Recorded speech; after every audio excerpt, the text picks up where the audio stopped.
Yo, what's going on, guys? Guys, I am so sorry for a little bit of late stream. A little bit of technical difficulties and did not handle it too crazily. I was running around everywhere. Josh was trying to console me, trying to be like, Ash, it's okay. It's okay. The stream will go ahead. Everything will be okay. But no, thank you so much, guys, for tuning into another episode of All You Can Eat Warriors. And I mean all you can eat Warriors. Back in it again with my man, Joshy. Josh, how you going, my brother? I'm tripping over my words right now. Take over, brother. Hey, bro, I'm so good. First proper TLT of the year. Oh my gosh, when 6 o'clock hit, I had the alarm ready to go. 5:59, I was refreshing Warriors.kiwi, waiting for it to drop. Boy, footy is back. Footy is back, and I'm glad that you wiped the tears from just before the stream. Yeah, glad got those away, because it can be a bad look crying on stream. I've never done it. Oh, brother, I was stressing so hard, guys. But we're here. Also, just formalities out of the way. It is still a new program I'm playing around with, guys, at the moment. So let us know if everything sounds good. We all sound good and all that. And as I said before, there's a little bit of technical difficulties with a couple of things behind the scenes, guys. But I think we got it all sorted. So we should be set and stone.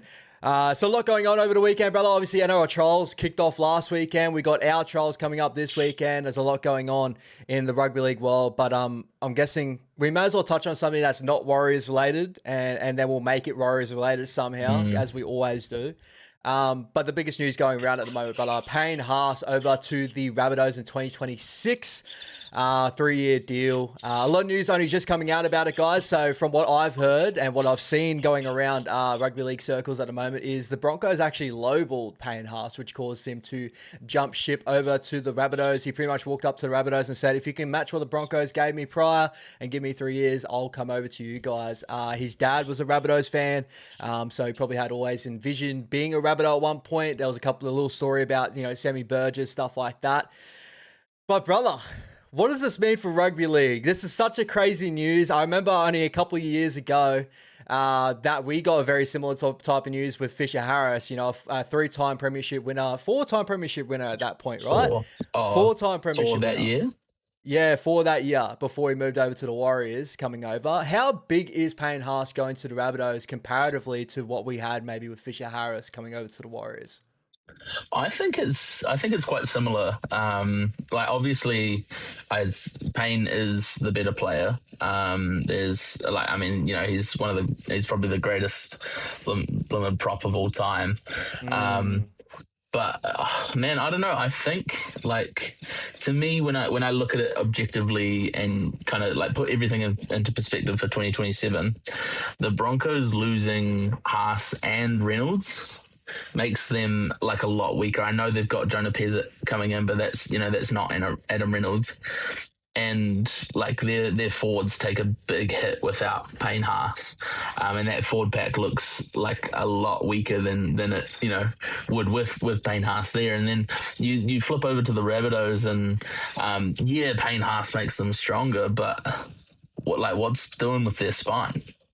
And how are they going to be able to spend money giving 1.2 mil to Payne Haas, reportedly, of course, allegedly, still paying Latrell Mitchell, still paying, or not Keon, but Cam Murray, they're paying big money to these guys. Absolutely. So you look at that and you're like, it makes them stronger, but how much stronger, And just quickly, formalities out of the way. I'm a year behind too, guys. I said 2026. 2037, he goes over to the Rabbitohs. I'm thinking it's 2025 still. I'm lost in the past, brother. I'm lost in the past. I reckon we go back to 2015. Just start again. Start all over again. Webby at the helm and hopefully take over to us with a premiership. But absolutely. I just remember just being shocked. Personally, I didn't have enough time to chuck anything up on TikTok, and I just saw all the other content creators getting it out there early. So I was like, you know what? I'll let them deal with this, and we'll talk to everyone on Wise Up TV, about this whole news. But absolutely incredible how it all kind of went down. definitely shocked me. Mm. It's one of those moments in time where you kind of remember where you were when this happened, and a very similar thing when Fish announced he was coming to the Oh yeah. Warriors, and even prior to that, when Roger announced that he was coming back, I still had that very like, oh my god, Roger's coming back sort of feeling. So, that I want to kind of pose a question to you, brother. Like looking at all of signings that we've had previously, obviously Fisher Harris, RTS, stuff like that. Who's like that signing that you looked at and was like, this is the biggest signing that we've probably had as a club, or maybe give you a top three, probably that changed the club for the better? I know I'm giving you this off the top of your head, bro, but with that beautiful haircut you got going on today, bro, I'm sure you can sort that out. Stop it. Thank you. Keep going. No. I think for me, like two come to mind straight away. And just for context, like my first kind of memories of the Warriors are like 2005, 2006 at the earliest. Like I was kind of like 5, 6 years old at that point. But I think like Steve Price coming in Yep, that's a was big one. huge. That was massive. I think Roger Tuivasa-Sheck the first time. I still remember where I was, and I was in high school, Hmm. and I think like 2015 when Roger said, "Yeah, I'm coming. I'm coming to the Warriors in 2016." And I was like, "Oh my gosh, this is the biggest news!" And all of none of my school friends liked the Warriors at the time because it was pretty uncool to like the Warriors, and so they were they were just just so off it. And then the last one, Fisher Harris. And again, I remember I never like I was at work and I never usually like went on, to like Entered Herald or Warriors.kiwi while at work. But I was like, oh, just, it's a random day. Let me just like check what's going on. And then like, boom, on like the front page of like every news site I went to, it was JFH. And I was just like, holy moly. And I'm like freaking out at my desk, not being able to like actually freak out because I'm in a professional capacity, and I'm like, oh, this is the craziest news I've ever had. But yeah, so I think those are probably my top three. Do you have any others? Yeah, I think I'm definitely on the back of what you're saying, bro. RTS was a big one. The first RTS when he first came over, coming off the premiership as well with the Roosters. It was such a big time for it to get him to the club. I would probably say back in the early day era, probably when Ruben Wiki and Steve Price, they were the two big ones from my memory back in those days. Some great shouts here in the chat. We got Kevin Cambion, who was massive for the Warriors established themselves, and for that period there, we just weren't able to kind of make anything really happen. And Kevin Cambion came, and obviously with Dan Anderson, they really got it all together. They had that hard edge of the Warriors. I thought Kevin Cambion brought a lot of that with him into the club. One for me that I think that I wouldn't say goes under, Tohu Harris is a massive one coming over to the Warriors. I thought he was huge. Or Adam Finnell-Blake. I remember that True, period yeah. when Adam came over during COVID time, and I don't think a lot of people had him as like probably one of the best props in the competition. I thought it was a big standout for Manly for myself, and I always loved how Adam played football. And then when he came to the Warriors, I was like, oh, here we go. Like we've got some good signings coming here, not understanding what the COVID period was going to be for us in general. But then after COVID, he kind of showed his potential all the way through. I thought he was massive for us in that period as well. Yeah, I think personally, like on just a personal level, not even about like, wow, this is a massive signing. SJ coming back in 2022, Yep. that was like I like finally felt like okay about the Warriors again. I was like, okay, like, even if he's not good, he's home. He's what we need just as like just like vibes, he was my favorite player, like my first, like that I can fully remember watching him debut, watching his whole career, and just being like, wow, this guy is incredible. And so seeing him come back in 2022, I was like, man, this is like the world is healing kind of vibes. Bro, he was massive for me. Like, as you guys know, he's probably like the sole reason why I followed the Warriors, right? And, my early period didn't really, stick to any sort of team in the sense of like how much I really, really loved it. And then Shawnee came on the scene and it's so massive. But when he left us, it was like a big gaping hole. I was like, brother, like, I'll stick with the Warriors, see how we go. We'll be able to, hold on. And then Shawnee came back and it was like, oh, here we go. He's back again. I think that was a massive one for me as well. A lot of good ones. Yeah, James Maloney here, Michael Lark, Lewis Brown. We've done some really good deals over the period of time. We've got some funny ones here. Sammy Tompkins, if you want to get the press, is a good one from Jack earlier on. What about Dane Nielsen? Dane Nielsen, yeah, Dane Nielsen. No, Crazy. remember that when we got Ryan Hoffman. I remember when we got Ryan Hoffman over, and it was a massive thing in the sense of like, here we go, the Warriors, Isaac Luke, all that sort of stuff. Those big signings that made you go, oh, all right, we're taking another step, and we just never took that step with any of those sides. So those days, bro, those days. Bodine Thompson's a good one. I always loved Bodine Thompson. I got a soft spot for Bodine. Yeah, absolutely.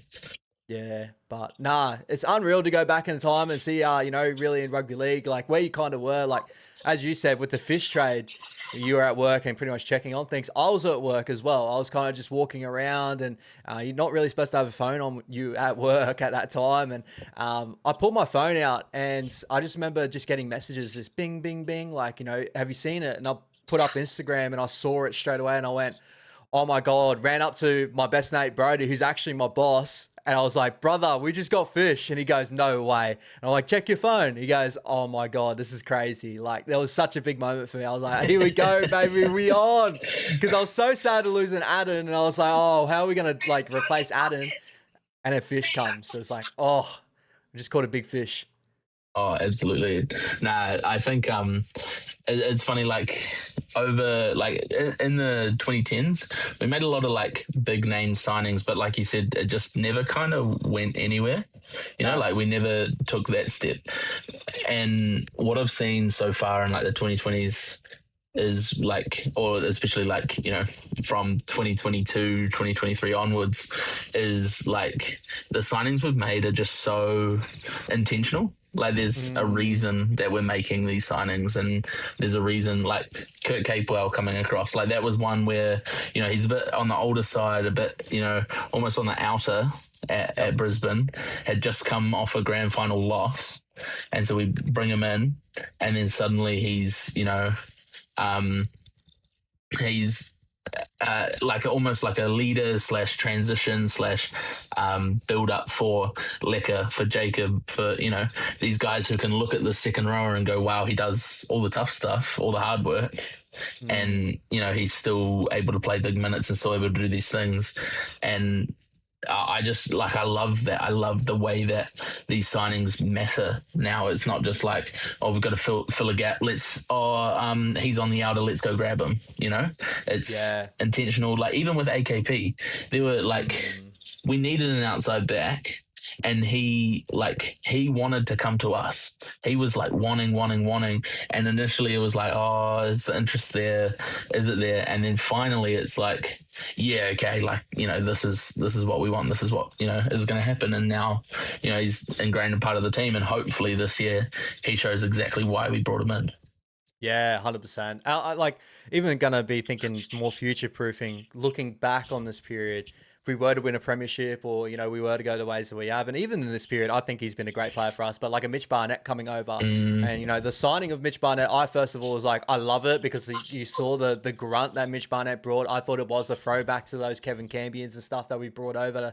But he's kind of stepped up leaps and bounds. And look at him; he's an Australian player now. He's a Blues representative as well. So he could go down as one of our better signings in this period, like that we probably didn't at the time go, oh, big signing, but he was changed the club for the better in the sense, right? So there's a lot of those sort of ones that go around, and we probably won't know until a little bit later, which really, out of this period, who is probably the biggest that we had. Like, I'm sure Fish is definitely going to be the top one out of the list because, just the amount of leadership he's bringing to the club. But, just remember, Barney brought just as much leadership when he first came over for us, right?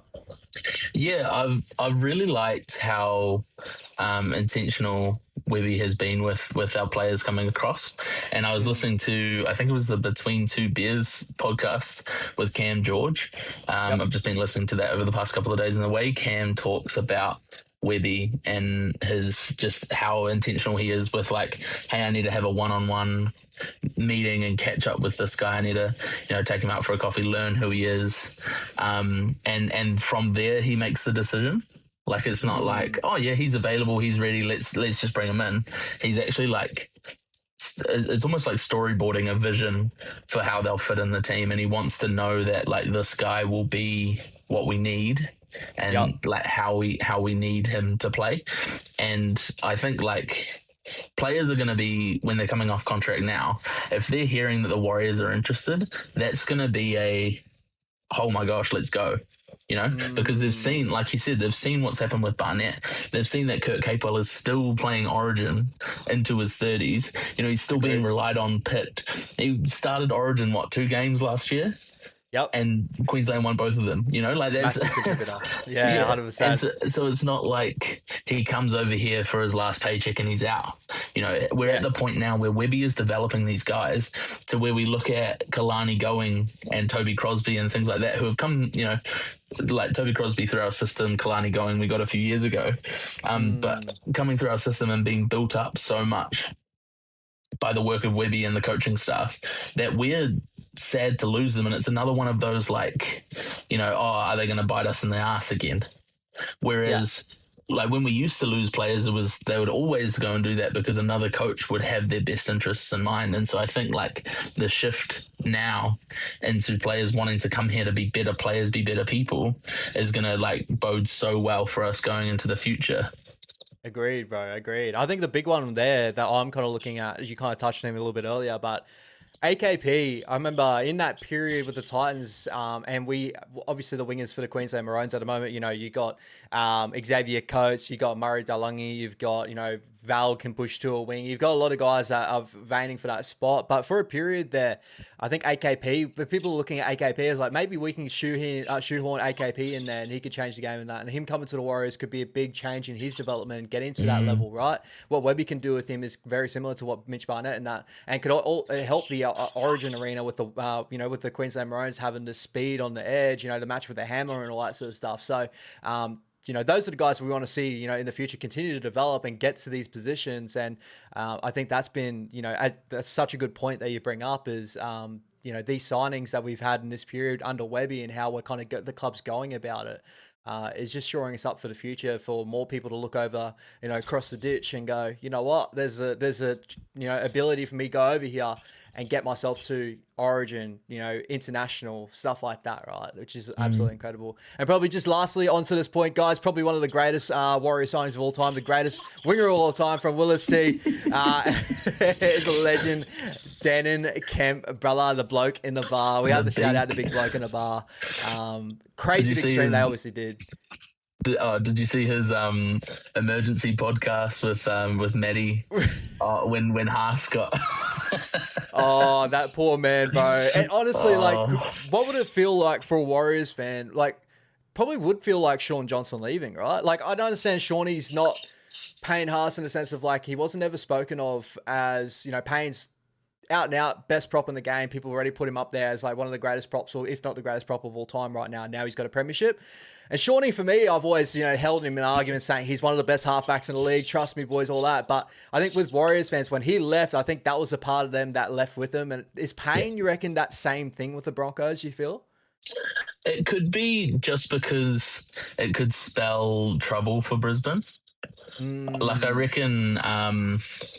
If Shawnee 2023 Sean Johnson, if he was what's Payne like 26, something like that, 25. If Sean was 25 and then in 2 years' time he's like, oh yeah, by the way, next year I'm off to the Sharks.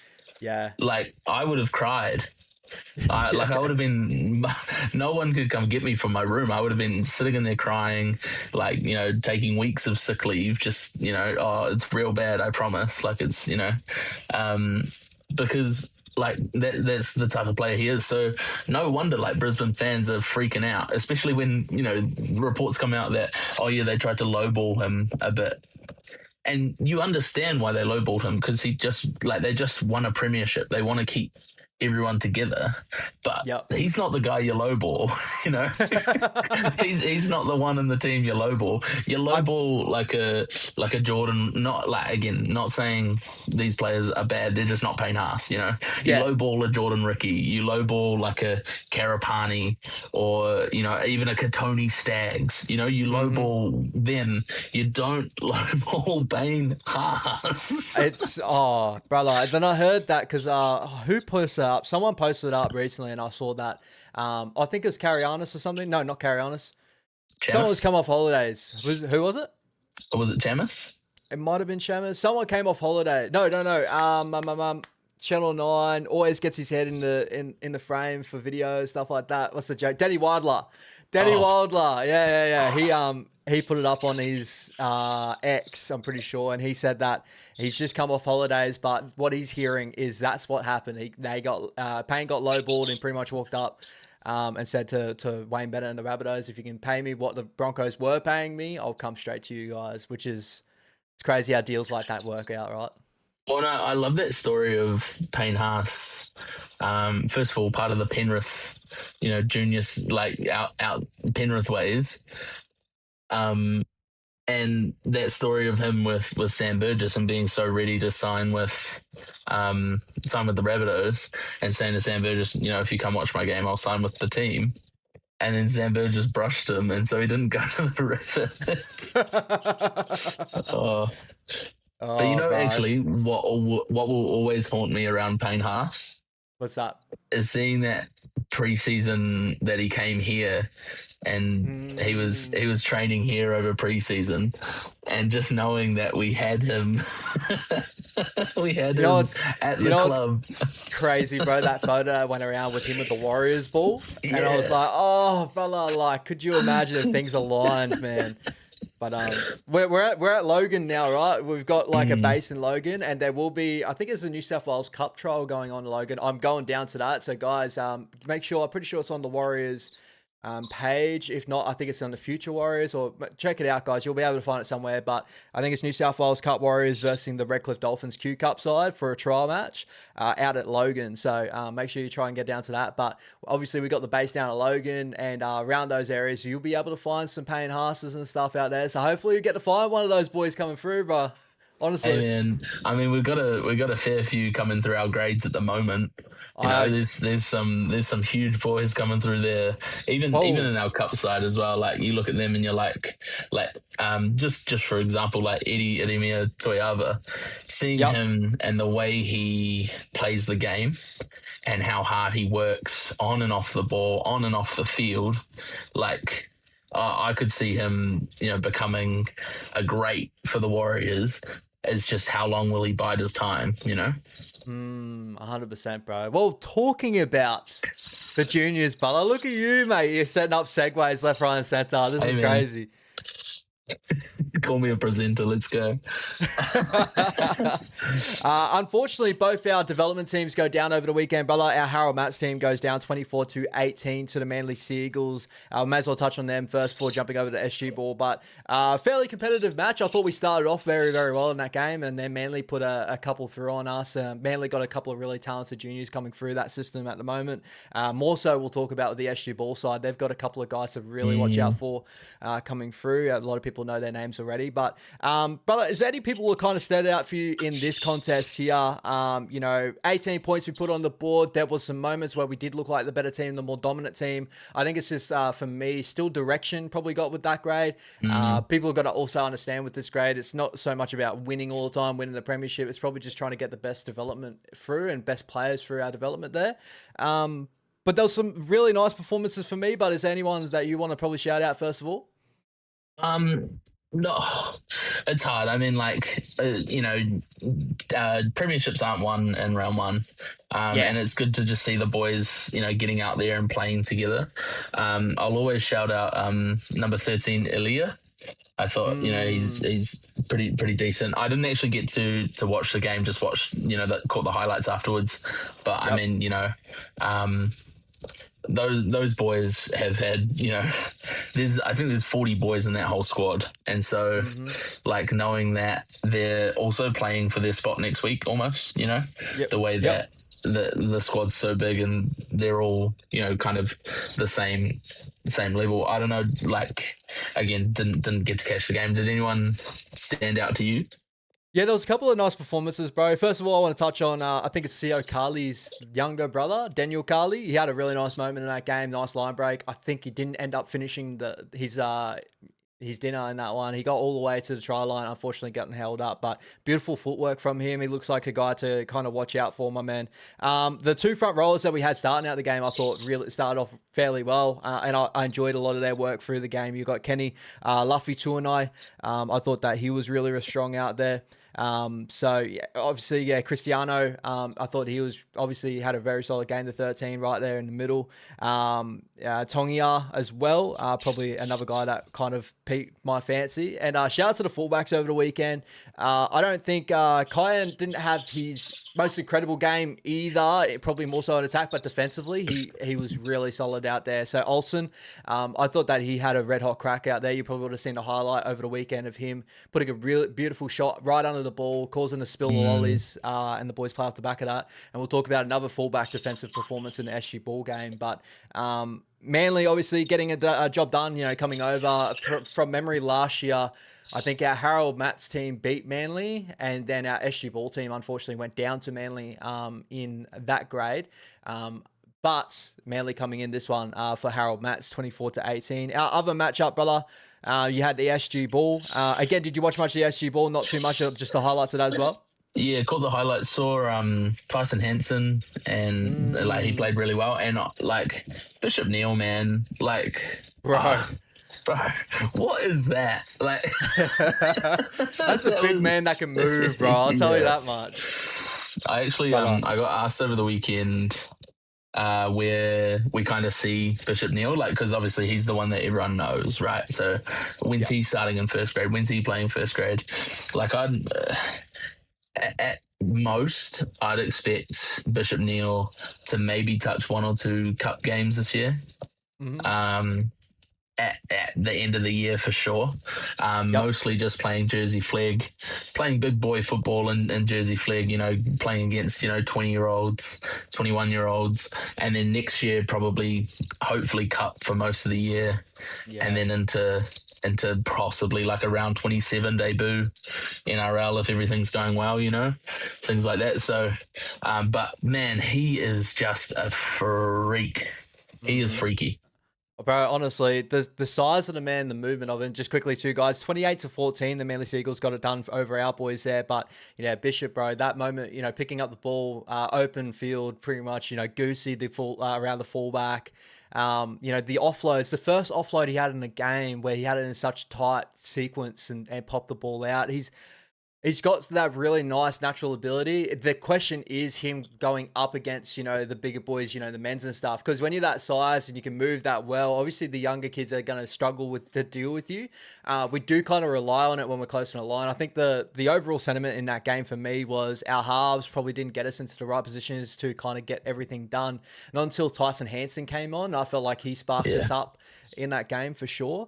But Bishop, bro, like I'm right there with you. Like the size of him, the athletic ability in that, probably I'd love to see him play flag this year. He's open to play flag now. He's gone from Harold Matts to SG Ball, so now he's eligible to go up to flag. He's even got the ability for New South Wales Cup, even though our Cup team is very, very stacked at the moment too. Yeah. Like we kind of discussed it before. I just would like to see, for me, probably he's still quite slow laterally in defense at times. Yeah. But then again, just his high attacking ability, as soon as he gets the ball, barges over a couple of people and just becomes unstoppable. I want to see that progress through grade and just him doing the 1%ers more and more. I think that's a big thing I'm watching out for. You know who I'm really sad that we lost, and someone that I thought could have been real important for our future? Can I make a guess and let me know if it's right or not? Yeah.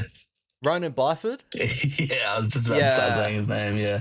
Bro, honestly, like, watching him play last year, like, to me, that's a player you go all out to keep, you know. Yep. Like, he had leadership qualities, but more so than that, just like his actual footy ability, footy IQ, like defending in the middle the entire game and still having bursts of energy, still being able to get out of, like, jump into dummy half for no reason and then spin out of like 7 tackles to score and things like that. You know, he's one that I'd love for us to bring back if we can. Did he go to the Broncos?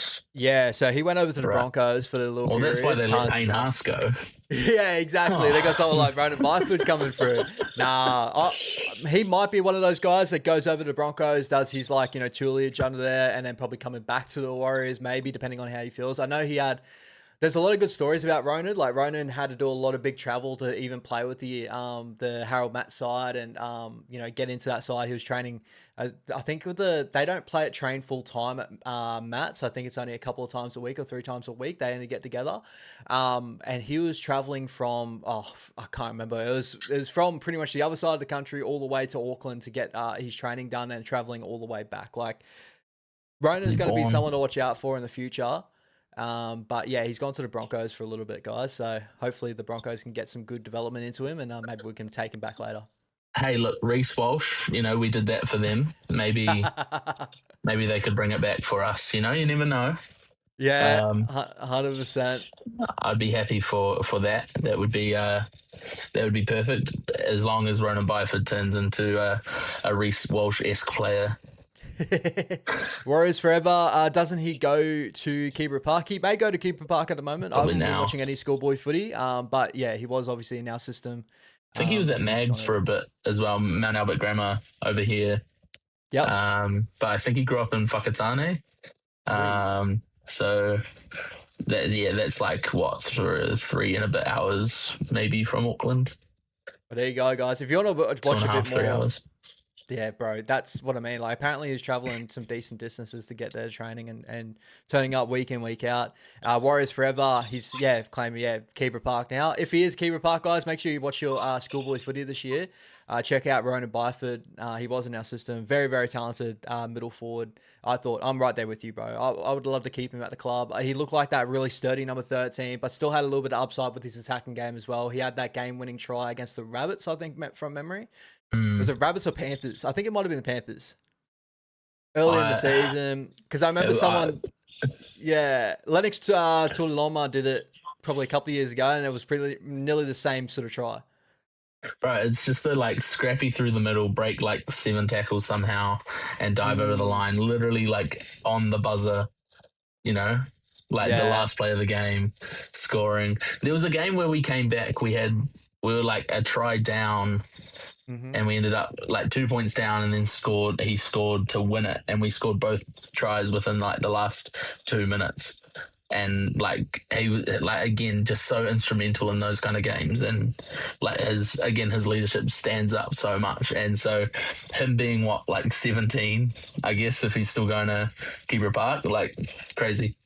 Yep, 100%, bro. I'm going to watch out too. But back to the SG Ball, brother. 28-14. Some performances I enjoyed in this contest. First of all, I want a big shout out to the fullback, Joseph Ratcliffe. Attacking wise, wasn't able to get himself in the positions that make him shine from what I've seen of Joseph Ratcliffe. Again, I'll put that down probably to the halves and the direction in that game. We probably struggled to get to where we needed to get to. But defensively, bro, he was covering left, right, and center. Every line break that went through usually was a Tony Large or Ashton Large, the two large boys that have a massive name in Manly. You know, they're the two future for Manly guys, if you want to watch out for the future there. But those boys are really hard to deal with, and Joseph shut him down as much as he could off those line breaks. He had that I think in one whole set, he had the 2 try-saving tackles. He was very good defensively in that game. Probably won the man of the match for the Warriors, in my opinion. Another big performer here, you got Mark Sikuvea, a guy that I've heard his preferred position center, but due to a couple of things he was playing on the wing in this game, killed it. I thought he had a couple of really nice moments there. Looked fairly quick under the toe without being express. Strong, really good footwork, beautiful bumpers. I'm excited to see a little bit more out of him. I haven't seen too much of him from memory last year, but he caught my eye this year, so I definitely will keep bookmarks over him. Obviously, Bishop Neal is one of the big ones that we're always watching out week in, week out, brother. But another one is, for me, Tyson Hansen. Like, as soon as he came on, our captain from last year, Harold Matz, to win the premiership, he had instrumental moments of last year in Harold Matz, and he's just continued to step that up this year. As soon as he came on the field in that 13 jersey, the link play that he had, the try he got us back into the game with, everything kind of clicked. The leadership was out there. It looked like the boys kind of knew where they were going after that. We had that spike in our attack in that period. And it all, for me, came down to Tyson Hansen, where he popped up. But that's kind of where my head was at in that game. That's what I enjoyed. It's funny because we were like talking so much last year about Tyson Hansen, Bishop Neal, you know, like Ratcliffe, like all of these guys, right? And now they're like making their mark in the next step up. They're, you know, still playing well, and they're going to be names that we hear for hopefully the next, 10, 15 years. But just in the, first grade Warriors side. Oh, bro, incredible. And like, as you said, like they're the similar names we're saying again and again and again. They're the guys that we're going to see. There's some guys coming back in this team. Jack Thompson's yet to come back in this team, but we'll talk about Jack Thompson a little bit later on with the Teamless Tuesday. There's obviously, I think Joseph Ratcliffe was probably named to probably play 6 this year in this grade. And obviously Jeremiah Lamana, our, Harold Matz winning fullback, he's with the first grade squad. I actually didn't get to double check if he's in Teamless Tuesday, but we'll check that a little bit later. But he's been training with the first grade squad at the moment. And there's a lot of raps over him. So when those boys come back, this team does get even better. And I think they do progress, in levels, especially getting to points in the field. And I think that's what we really missed. Jack Thompson coming back to that grade. I want to see the step up because he played really well in Flegg last year. Going back to SG ball, you're gonna kind of notice the difference, I reckon.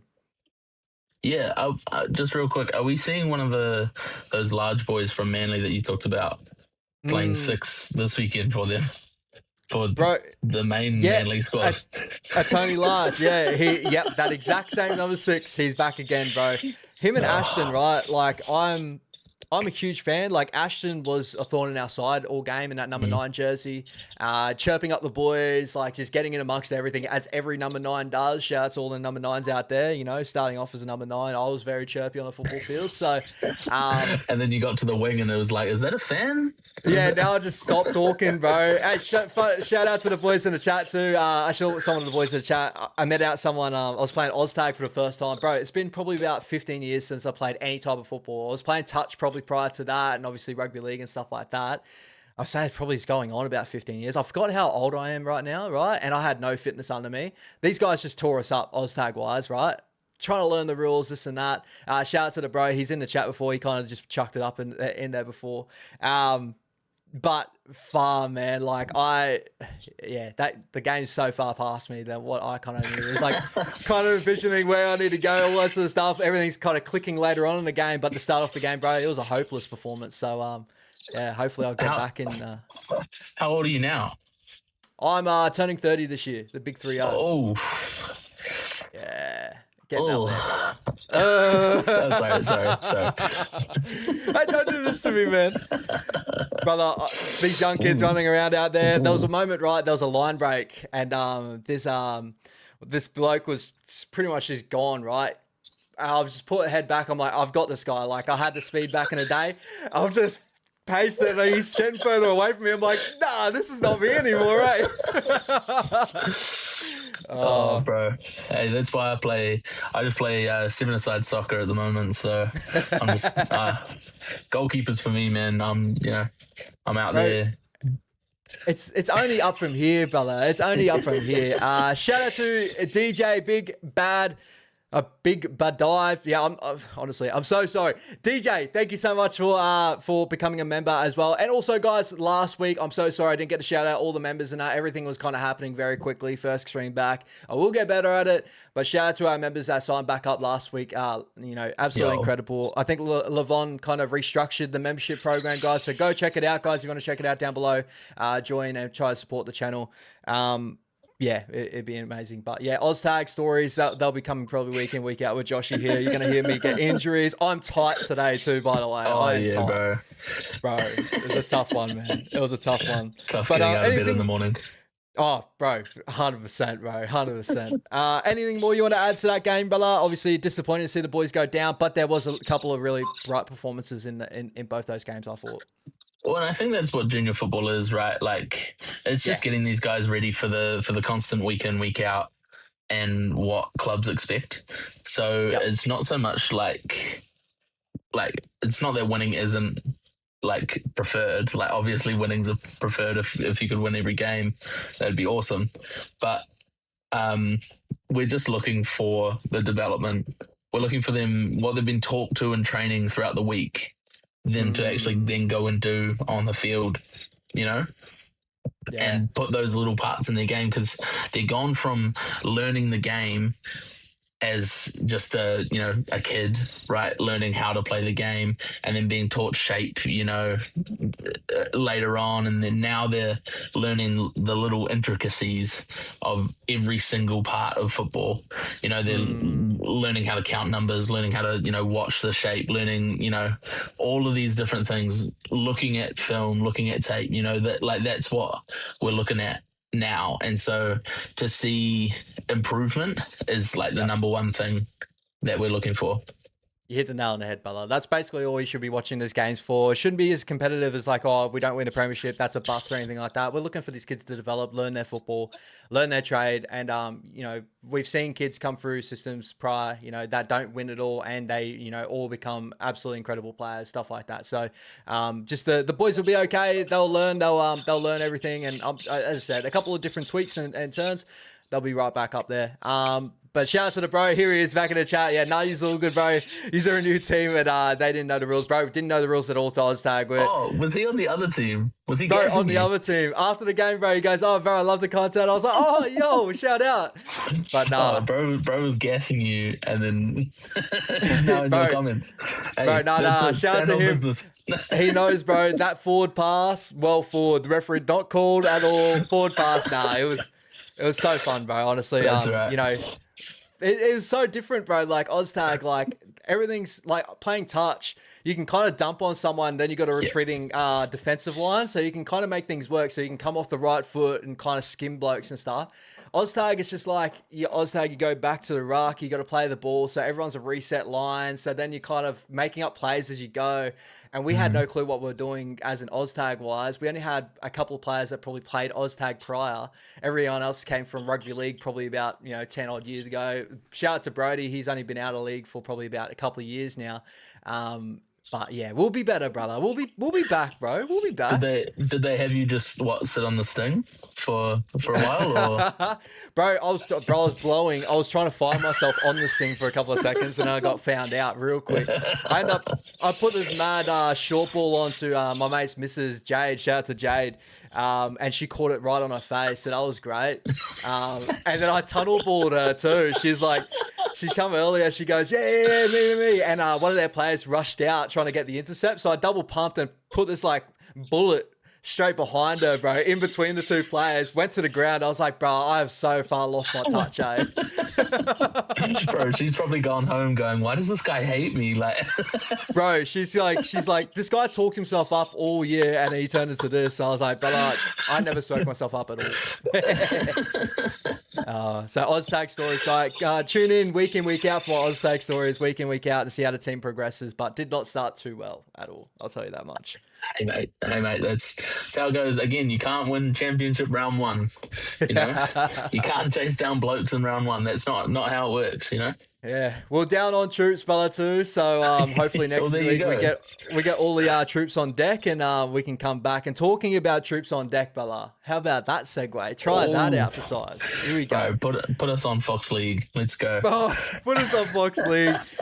The Warriors' first trial this weekend, brother, against the Manly Seagulls, the team we played in the Harold Matson SU Ball. And as you kind of spoke out before, a couple of guys that we actually saw in that team make it into this side here. But a couple of names here. I'll just run through the team list very quickly, guys. I won't go too crazy. But Geronimo Doyle, Hazen Mellors, Ali Leotar, Lek Alasima, Roger Tuivasa-Sheck, Luke Hanson getting the 6th jersey, which is really good to see him get out there. He's looking fairly big too in preseason from what I've seen. He's put on a little bit of size as well, so happy to see that. Tanner Boyd, Dimitri Vaimonga, Wade Egan, Jackson Ford, Kurt Catewell, Morgan Gannon, and Aaron Clark. First time we get to see Morgan Gannon. Sam Healy, Tennisdale Smith, Eddie Idemia Toiava, Kalis Fatialofa, Makaya Talfa, Montu Pasikala, a guy that a lot of people forget about in our junior grades. Good to see him back in there. Rodney Tuipulotu Vea, Jack Thompson, Kalis Paul Patoko, Dayon Amituanai. I'm so sorry, Dayon. Sio Kali, Bayo Sikavea, Brendan Norris, Harry Inch, and Harry Lutau. Brother, what a side to put in the team list here. No Tane Chuapiki. Obviously, there was the rumours that he was coming off a broken leg to start the season, so that sucks to see, but hopefully we can get him back. He is running around with the squad, but not coming into trials here. We get a first taste of Hazen Mellors on the wing, which is really good. No Alofiana Khan Pereira at the moment. Probably don't want to put the Ferrari out there just yet, but we will wait and see on that. What's your big names that are stepping out to you on this team list here that you're most excited to watch? I'm just excited that, like, as much as I love the Cup side, like, there's 9 players that start in our starting 17, you know, like, or I know it's a 19 now, but, you know, there's 9 players in that side who come round one, you expect them to be in that team list, which is like so unheard of for a first trial. Like, obviously last year we had them in there because we were going to Vegas, but normally this is just like New South Wales Cup. But yeah, I mean, I'm excited to see what Leka can do in the centres. I think that's something that obviously we did see in the Panthers game at the end of last year, but just, you know, I mean, that's the thing that sticks out to you most, right? Like Leka Halasima in the centres, is that going to be solving our injury woes in the outside backs? You know, is that going to be what we see? I love Geronimo Doyle. I'm so excited to watch him run around with these boys. I think he's shifty. I think he's, you know, someone that can, is more of a mover, and knowing that the squads are getting bigger for game day now, we'll probably see Tane Tuapiki with the main squad for most of the time. So like Joy Doyle having the fullback spot for Cup side will be awesome. And then their forward pack is mean. that is so mean. Strong. So strong, Bella. I'm excited to see Dimitri get out there with that haircut and all that. Also, two guys, formalities, bit rusty today, right? All Stars is happening, so that is the reason why Alofiana Khan Pereira, Jacob Laban, Fish, a number of players that are out this weekend for this trial, so they will be playing the All-Star game. So yeah, just want to clarify that. It obviously popped up in the chat. Shout out to you guys in the chat, clearly on that one. But yeah, it'd be good to see those. He just cried before the stream. That's why he didn't remember. Bro, I'm still trying to settle everything, man. I was like, oh my God, I want the stream to go ahead. What have I done? Nah, but we're back, mate. We're back. But you're 100% right. That forward pack is deadly. Like, you know, Dimitri Vaimonga, Jackson Ford, Kurt Catewell, Morgan Gannon. First time we get to see Morgan Gannon. What are you probably curious to see out of Morgan? What do you want to see out of Morgan Gannon the first time you want to see him? Just defense. I think everyone can attack.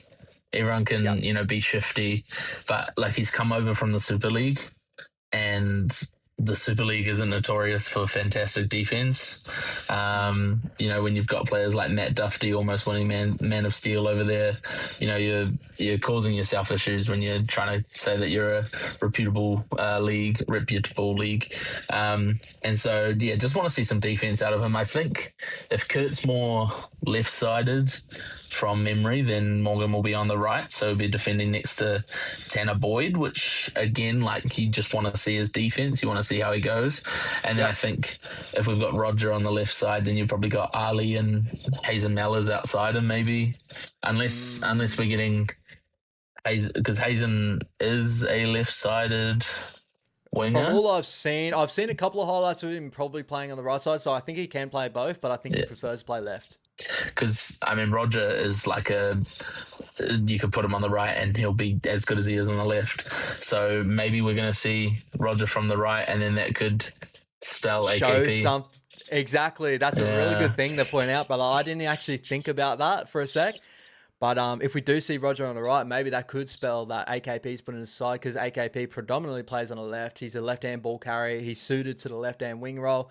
Roger obviously came through as a right-sided winger. He probably preferably plays on his right side sometimes too. So that's a great point to bring up, brother. Honestly, I didn't even think of that. Thank you, Ash. Yeah. You go. No, you go.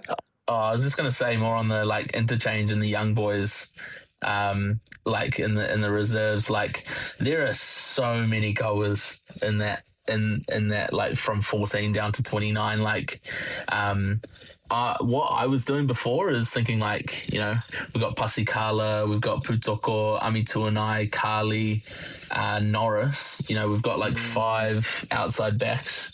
So for the last 20 minutes, we might be seeing, you know, like who goes to fullback out of Pasikala or Putoko, or do we see someone else at fullback? Like I can't wait to see Brandon Norris out there. To me, like if Putoko is defending at centre, that means Motu Pasikala is the fullback, and so does that mean Pasikala maybe is fullback and Flegg? Possibly, yeah. Yeah, or could be winger and Flegg, winger and Cut. Yeah, I mean, like you said before, Jack Thompson as well. Like he is someone that excites me, and it's so cool that we are putting him in the position to get some, you know, big boy minutes. And like obviously, you know, probably won't be there next week, but you know, seeing how he goes, seeing how Harry Inch goes as well. Like just even getting a taste, almost like the Jet Cleary last year. Give him, you know, 10, 15 minutes at the end of the game. See how he goes. Probably alongside Jack Thompson, which will be good for then, you know, back to SG Ball, back to Flegg. Man, but yeah, these guys just excite me so much. Kayla's Fatialofa as well. Like, yeah, I know. It's going to be really exciting to see how they play this all out. Like, good to see Aaron Clark get in there as well in that 13 jersey. There was a lot of questions. Like, I didn't know why he didn't pledge himself for the multi All-Stars, stuff like that. But good to see him play in this trial here. Ali Leotoa, I want to see Ali back there and fresh, ready to go. Yeah. He's had an off-season here. No injuries from what I've heard carrying in this one, where we've had a couple of players out. I think Jet's under an injury cloud at the moment. That's the reason why he's not playing in this game. Jai Linane's under an injury cloud at the moment, so that's why he's not playing in this game as well. So there's a couple of guys under a little bit of injury clouds, which sucks to see because I was so high and so excited to watch Jai Linane, but hopefully it's just going to be a couple of more weeks before we get to see him. I think it was a hamstring with him as well. I don't think it was too big of one, but I'm hoping it's not anything too crazy. Well, and that's the thing with trials as well. Like if they're carrying minor injuries, you're not going to chuck them out there. It's not for points. Like I know they've got this stupid point system. However it is, it's like 5 tries and you get a bonus point, and then if you win by a certain amount of points, you get another bonus point. Like it doesn't matter, you know. Like at the end of the day, it's like it is what it is. If you don't win 100k, you don't win 100k, and it, you know, that's like it doesn't go to the boys anyway. So, did we win? No, we haven't won a preseason challenge yet. I think we got close to first at one point. Was that it was the 2023? Yeah, when we spanked the Tigers at home. And then we won the next one as well. I think we came third or something like that. Did we play Melbourne in that second final? Yeah, I think we won like 18, 16 maybe. Close, yeah. I think that was Rogers' first game back, and it was down in Christchurch. Was that right? That was 23. No, 23 would have been 24 Rog. was Roger in Christchurch. Would have been Rog. Yeah, that was in Christchurch. Because we played Tigers and Melbourne that year too. Yeah. I know. But that's the blue jerseys. Yeah. That was a day. That was a good day. But yeah, they're not gonna risk Jet and Jai for some minutes that they could, you know, make up at some other point in the year. You know, like they're like you want your whole squad fit and firing by round 1 of the respective leagues. So, like, you know, even that's why, like, I'm happy they're not running Tane out there. Even not seeing Tane in the reserves is something that I'm quite happy about as well. Just knowing that they're taking that precaution with him. There's a couple of other guys that are injured as well. CHT's under an injury cloud at the moment. That's why he's not playing in this trial. So that's a big chance for Luke Hansen to kind of like show himself in this trial as well with the other, you know, no Joe Linane and stuff like that. I'm trying to think off the top of my head any others that I saw Warrior Holic come out. Shout out to the Warrior Yeah, there was Holic. like But 8, right? yeah, 8 there's a players, couple of I them. think. Guys, if you So know that in the chat, includes let us like know. Yeah. Mitch, Luke, Yeah. and Rocco. Yeah. See, Rocco got sent over to. Yeah. Shout out to Rocco out there strutting his stuff on the catwalk, mate. Crazy. Yeah, actually, the Haas combo there, is that how we won the state championship last year? Yep, that is correct. Yeah. So that doesn't, that fills me with confidence knowing that those two players have played together. I mean, they played together quite a bit last year in Cup as well. Yep. I think from like round 6 onwards or something, after we relinquished control over, or was it Te Maire Martin and Tanner Boyd just absolutely dominating every single team they came across. Yeah, that was a crazy period in Cup when we played both those boys back in Cup, and they were just tearing it up left, right, and centre. I was like, and then when I think Tanner. Tamade went up to first grade. Tanner was just tearing it up, and then when Tanner went up to first grade, Tamade was turning it up. It was just, it was a crazy period that was. Oh, it was just like it was real cool because, like when Tamade went up, like getting Luke Hansen in there with Tanner Boyd, like Tanner Boyd has so much experience. Yeah. And he's hit obviously the kind of Queensland Cup and Queensland Juniors a bit more, but like he had mega reps growing up, right? Like, I mean, to be fair, out in Queensland, like it's probably different in Auckland, but like in Queensland, if you make it to a Titans, to a Broncos, to a Dolphins, you must have you must be the guy. And so knowing that he's had those reps growing up, and then fought through a Titans system, played alongside Foz for a bit, that's experience that Luke Hansen's now getting to lean on, that Luke Metcalf's getting to lean on as well. And so man, like. So excited to see Luke Hansen. I think he's going to be just so mega. He's going to be one that people will turn their eyes to and go, Yeah, bro. And I've just loved his development under the club, right? Like when I first saw Luke Hansen, not to say I didn't see it. I was like, okay, good player. Like, I just didn't think of it, at that period. Who was the other bloke that we had there that we brought over? Ben Farr. Ben Farr? Yeah, who ended up going to... He's in Queensland Cup now.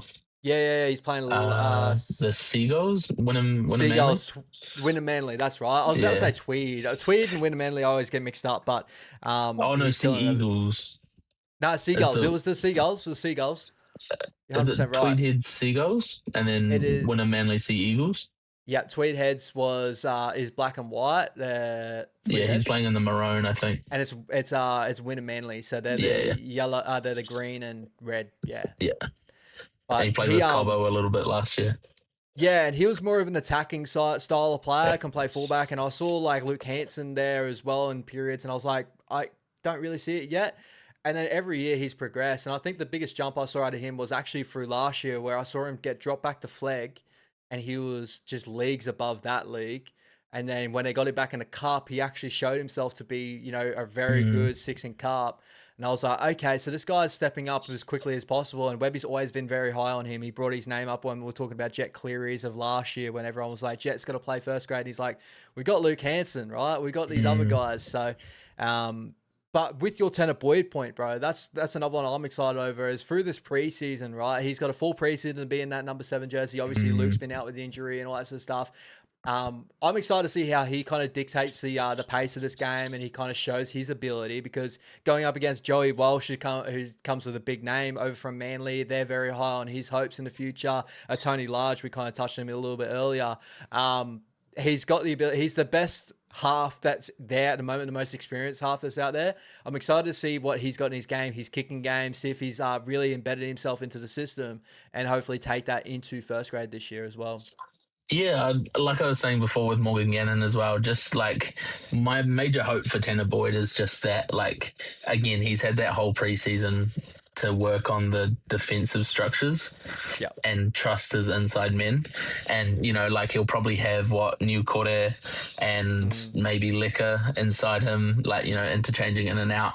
And so like working with, maybe not Liquor because, he's in the centers now, but, like interchanging out there and just knowing how those two defend and how they can, make up.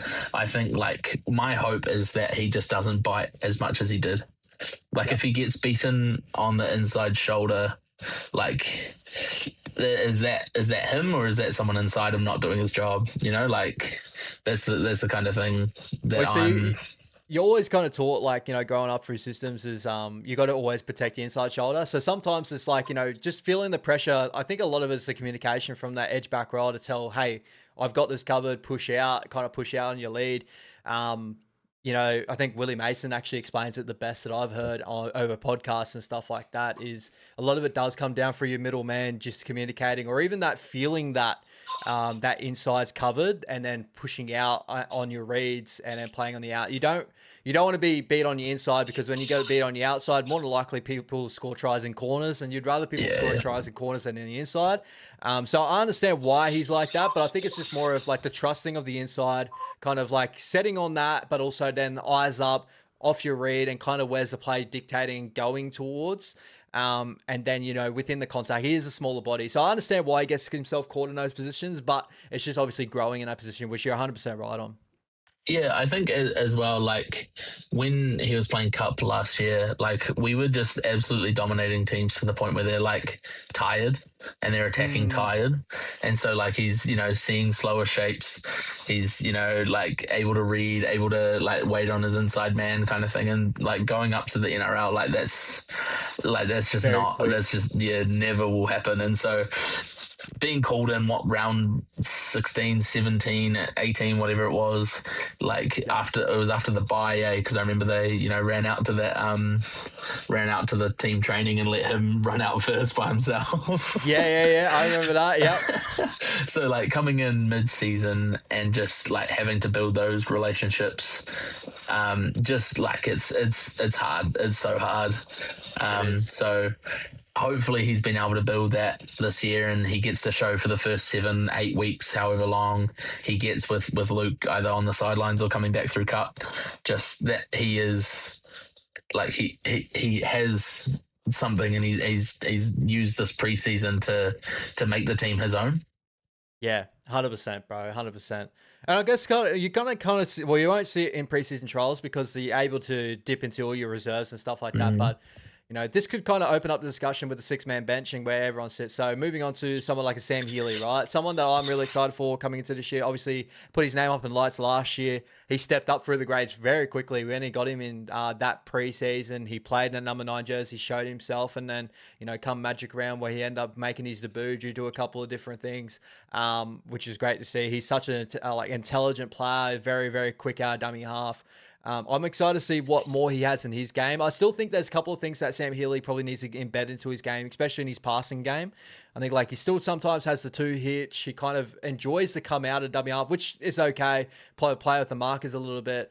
But sometimes it's nice to just get that pass off the deck to your halves. I'm hoping to see a little bit more out of that with Sam Healey, but I'm excited just to see that running man and get out there again and speeding up the ruck for the middle and those offloads where he gets to, like, he just creates so much havoc. So he's definitely a guy I'm watching out for as well, right? Yeah, I think for me, like when you talk about him jumping out of dummy half, like there's probably no one better to learn off than Wade Egan at the moment for jumping out of dummy half and kind of like taking the first and even second marker and just holding up the A defender as well, and then releasing the ball. So I don't know, like you said, he needs to be able to get early ball out to the halves. Like that's something that I think when he came in, like obviously he was shifting the momentum of the game and things like that. But I suspect with the 6-man bench we'll be carrying him a lot more. And I think that he'll be someone that we probably use a lot more this year as well. Like because I think you can carry 6 men, but you can only use 4. Is that right?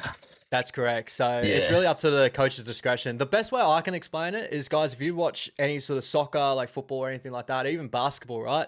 They've got their rotation for all those players are on the bench, and they use a certain amount of them. Like soccer, you can only use a certain amount of those players off those bench. Whoever doesn't get on, unfortunately, doesn't get on through that period. So you can only use 4 players, but it's your choice out of those 6 players which 4 you use. And then do you still carry, I guess it would be a 20th man now? I would say so. I'm not 100% sure concussion. how that works out. Yeah. I don't know if that even opens up for a concussion anymore from memory. Yeah, I mean, like, it seems a bit much taking 20 players each week. Like obviously you do take them over, but carrying 20 players on your bench each week is like, it's 7 players on the bench is a bit much. Like, I think, like, to me, the concussion replacement is probably in that 18, 19, maybe. Like, if it's foul play, like, I would like to see maybe you get to use 5 players from the bench. I think that might be, bro. Interchange. There were no, here we go, from T Mackie, appreciate you, brother. There will be no activating an 18-man anymore. So I'm guessing just out of those players you got on the bench, you'd probably be able to activate another. Yeah. Would you be able to activate 5 then? That's a good question. There would be, I mean, bro, we're like 3 weeks out from the season. I don't know the rules.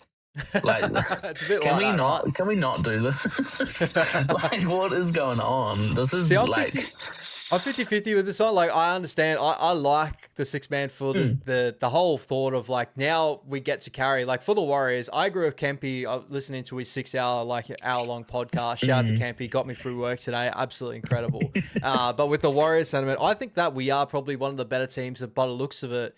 Because we always struggled trying to make our bench with what we had prior. Like, we played with last weekend, right? Now we're able to carry Sam Healy and Tamaite and Tane Tuapiki, right? In my eyes, that's the way I probably think that we look at it.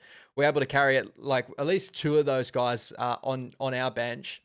And it gives the ability for us to use Sam Healy if Wade Egan is struggling or something like that under, maybe he has a head knock and maybe we can play around with that a little bit more. Instead of just being locked into Tamaite Martin, you go and play 9, we've got someone there as well, right? So, I'm excited to see how that plays out this year. And obviously, we just get to see more Sam Healy, in my opinion. That's the way I kind of seeing out of it. So seeing more Sam Healy, I'm very happy about. But there is like that whole sentiment of like, we're changing rules left, right, and center at the moment. And only a couple of weeks out of fucking the year, as you said. Yeah. You know what, like, I don't understand, right? Like, I get that we had the grand final in October, and we moved into Pacific Champs, and that finished, what, like late November? What? There's still... 6 weeks to the end of the year? Agreed. 4, 5 weeks till Christmas. Like, yep. Hello, that's the perfect time. Like, what are we doing? That gives teams, when they come back in January, an actual, hey, this is going to be the rule this year. I know, bro. I know. And they're able to kind of embed that into stuff. It actually is crazy. But, yeah, as I said before, I think that what makes me excited about this 6-man bench is it kind of, it goes back to Webby's got the ability now to use his bench in many different ways. And I'm excited to see it because it does add a tactical element to the game now, in the sense of, like, he's obviously got his, I'm going to say there's got to be 3 forwards on the bench, more than likely, right? Then I'd say that they'll carry probably a 14, which would be probably a hooker cover, a halves cover, and probably a fullback cover. And Tamaite may even fill in that half fullback sort of thing. Who knows, right? But now there's the ability of, like, Tane could become a guy that we just chuck on there last minute of the game if we haven't used all our 4, and he breaks open the game later on in the game, playing in that middleman role sort of thing. Or I love that ability. Like, Tamaite has that ability now of, like, if we haven't used our 4, Tamaite can chuck on later on. Like we saw this year that he had moments where we need to chase points, put Tamaite on there, he's going to chase those points. I'm excited for that sort of value of it, but yeah, hopefully that we can find out our best bench and we can play within those rules, right? Yeah, I think we're going to see a lot less of the, hey, let's put someone on in the 5-10 minutes before halftime when everyone's tired. Yep. Because we'll keep that. Like, I think it'll just be what we'll see is like a 3-man bench up until the 60th, 65th minute, seeing how the game's going, and then you're just going to bring someone on for the last 15 minutes. Do you carry 4 forwards? For us personally, or for other teams? So, like, what are you thinking? What's the main strategy, I guess? Like, because us, I think, is a bit different because we have so much versatility. Yeah. because it depends on the players we're going to carry on that bench too. So my predicted team has, and I've seen other predicted teams don't have Jackson Ford in there. Crazy. But if we got Jackson Ford, he's a guy that we can actually chuck out there and he can play 60. You know what I mean? So he can actually cover probably 2 players off that bench, if that makes sense. So we can have a 2 forward, 3 forward bench instead of having a 4 forward bench. But if we were running like more short term forwards, like big boppers, like I feel like that's kind of eating up certain of those spots. So I'd say probably for the Warriors, no, but for other teams, there's probably the ability to do so. Have the big 4 forward bench and have a halves, which is going to kill the 14th man, which a lot of people are talking about the utility. So. Yeah, I think like for me, I look at like the Tigers, right? Having both Royce Hunt and Bunty R4 now, like that, the 6-man bench is perfect for them. You know, imagine being able to bring a fresh like Bunty or a fresh Royce, whichever one you want to choose, on at the 60th minute and go, hey, give us your best 20 minutes or your best 15 minutes and we'll pull you off for, you know, someone else we've already brought on. And just like having them run hard, defend hard, play hard, you know, like that for me, like they would probably be a team that I'd go, oh yeah, carry 4 forwards, you know, that makes more sense. Whereas like for us, I think is our 3 going to be I'll say Dimitri. We'll do forwards, Dimitri, I'd say Jacko. Dimitri, Jacko, and Leka if he's not making starting team. Yeah, and it would either be Murata, the other one probably. And I think, again, like with that, there's so much versatility in those 3 as well. Whereas, like, you know, so obviously you've got Dimitri who can play, you know, prop or 13 if needed. I mean, Mitch Barnett can play 13 as well. So that's kind of what we're seeing there. And then you've got Murata who can play middle or edge. And you've got Jacko who can also play middle or edge. So, again, like we don't really need that 4th forward on the bench. I would love to see that spot be for like Eddie Edemia Toyava. Like I think it kills the it kills the utility, but like the ultra utility comes into play. Like Eddie can play middle, he can play edge, he can play center, and you know, like that's something that not everyone can do.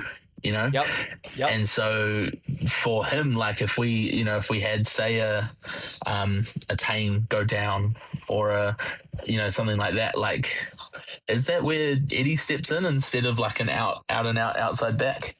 Bro, it could open up Eddie's spot in the side. You know what I mean? Like, because we've seen Eddie play in that center position and being able to do so. But then again, with saying that, we've seen Kurt do it, we've seen Leka do it, which probably holds him out of that. So then you look at the Labans of the world, like.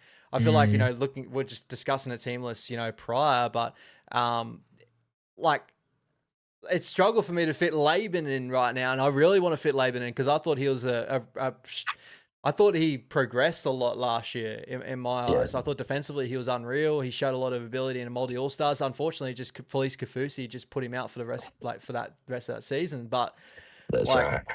I'm starting to think like, it's definitely Healy for me. I feel like this 6-man gives Sam Healy a spot, which a lot of people were worried about this year, whether Tamide or Healy is going to be the 14. Now it's like Healy's the man.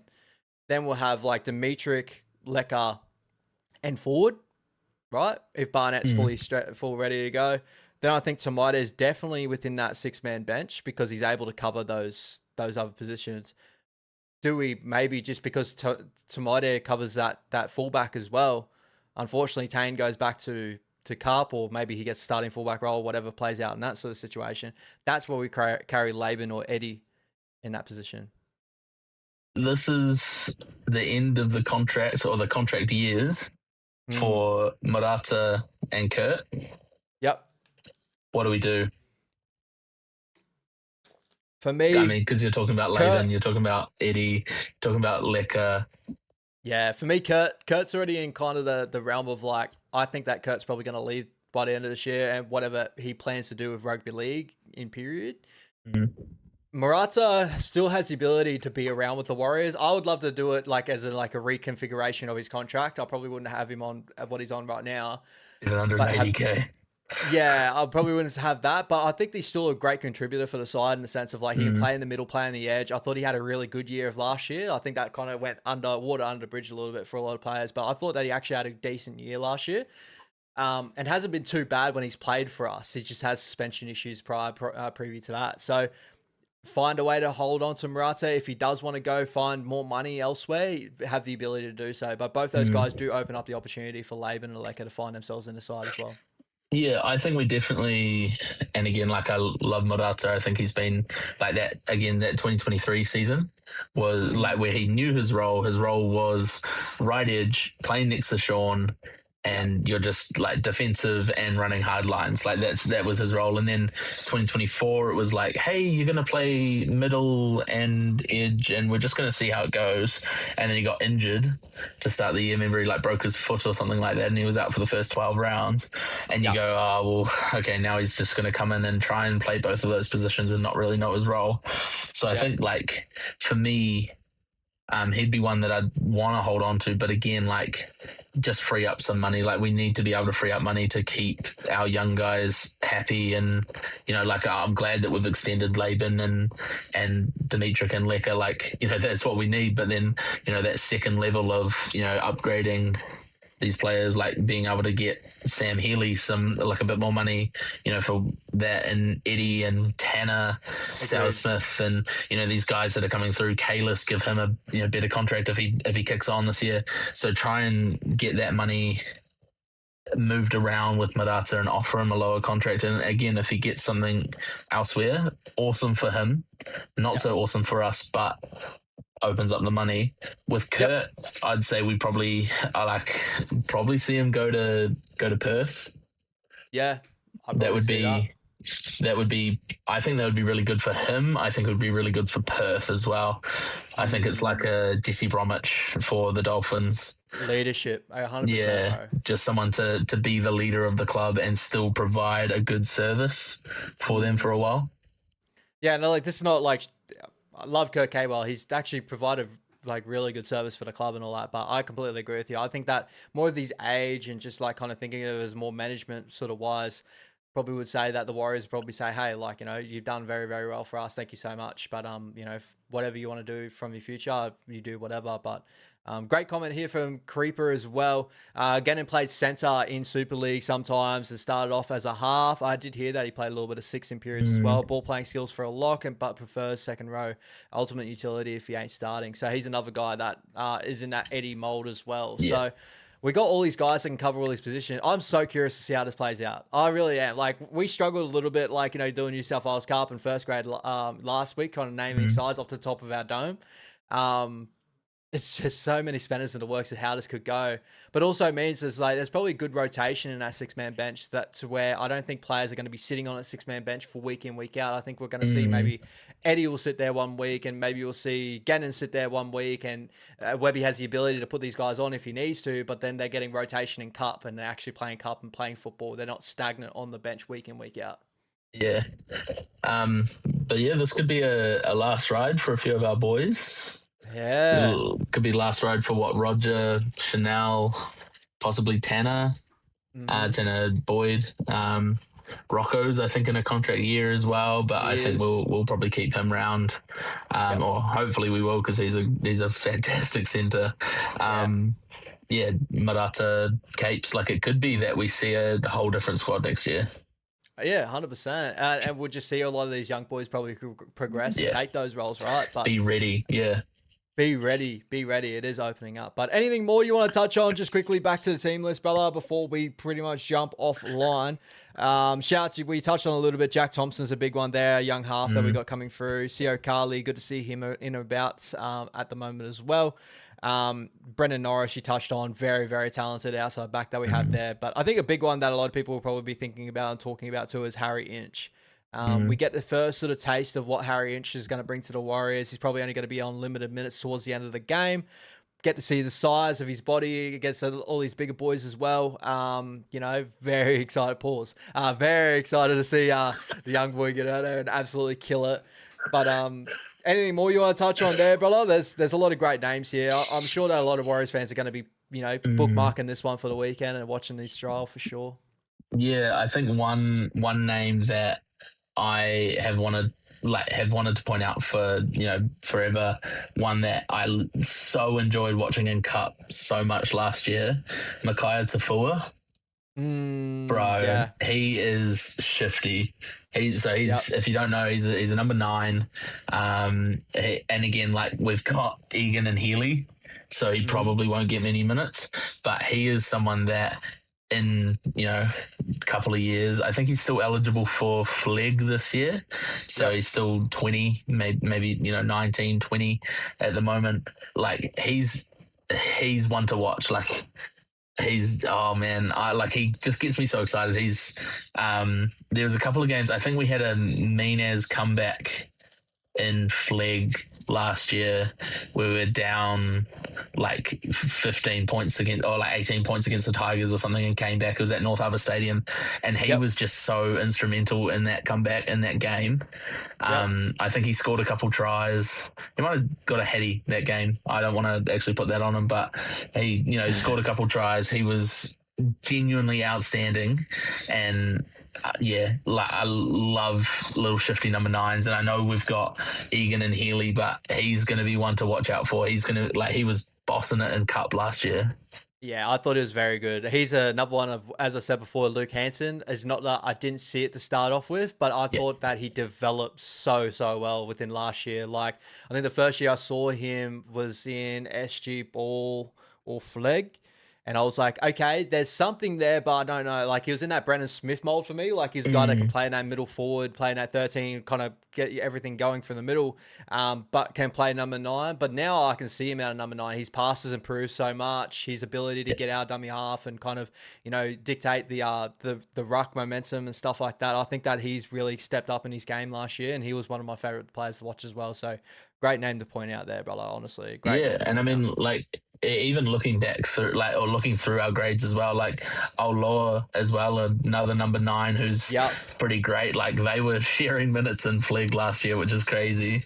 Yeah. Um, and yeah, I don't know, like and when we think about the Cup side, say Tane does play fullback, Geronimo's on the bench, that still doesn't kick Tafua off the bench. Like he's still there. If Healy's up in grade, then Tafua's starting. Like he's our third choice number 9 at the moment. I don't think we'll see Agreed. him in grade unless there's catastrophe. And I don't think we'd be able to see him until round 12 anyway. But Yep. oh man, he's going to be one to watch. If you like to tune into New South Wales Cup like I do, I watched too many of those games last year for it to be healthy. Man, he is absolutely like he's a stud. He's a stud, and I think we'll see if we get to see him work with Hansen in the game, or if it's Jack Thompson and Harry Inch. Like he'll provide them good ball, and he'll put them in good spots. And same with the Fords coming off the bench as well. He'll put them in good spots. And guys, shooting over to Manly before we jump off, my man. Just a couple of for general NRL fans out there, keep an eye out. We touched on him a little bit earlier, but Tony Large absolutely tore us apart over the weekend in our SG Ball. Very, very talented junior coming through Manly. He is a lot of big talks around him. His brother, I didn't see Ashton in there, but maybe there's still time for them to fill out their reserves there. If Ashton's they're in only there, carrying guys, 20. yeah, it's very curious on that. But if Ashton's in there, make sure you watch out for Ashton. But a guy that I'm really high off is Zydus here. He's incredible. I see. Do you remember? Used to play for Manly back in the day. Unfortunately, went to jail. Rejog my memory. Finu, Yep. Manassi. yeah. Bro, what is one of my favorite players, back in the day when he was playing, incredible footy player. Zydus has got a lot of that ability for me. That was the first name I thought of when I first saw Zydus play. I saw him play last year against our SG Ball side from memory. I went, oh, they've got another Manassi Finu. I was like, oh my God. Oh no. Bro, he's very, very talented, this kid, and he has the ability to maybe even make a rotational position this year. So shout out to Supercoach fans out there. Check that all out. But they're the names that I'm telling you guys to watch. Obviously, Joey Walsh is a big one that everyone knows. Blake Wilson, everyone knows as well. But they're the big ones. I think Kempy's really big on Lafai. and Brian. I think both of them are pretty decent from what I've heard. Pretty decent. Obviously not going to, match up too well against Vaimonga and Ford, but they'll do a job for what Manly want to see. And again, like I am expecting us to win this game, probably by a bit, but like Manly coaching staff won't be looking for them to pull out a win. If they do pull out a win, that's great for them. But like Manly are strictly looking for, showing signs of what they've been doing in preseason, showing that they're able to hang with the big boys, make some tackles, do like work on their defensive structure and actually have it in a game. They'll be playing lots of, opposed sessions behind closed doors with different teams and things like that.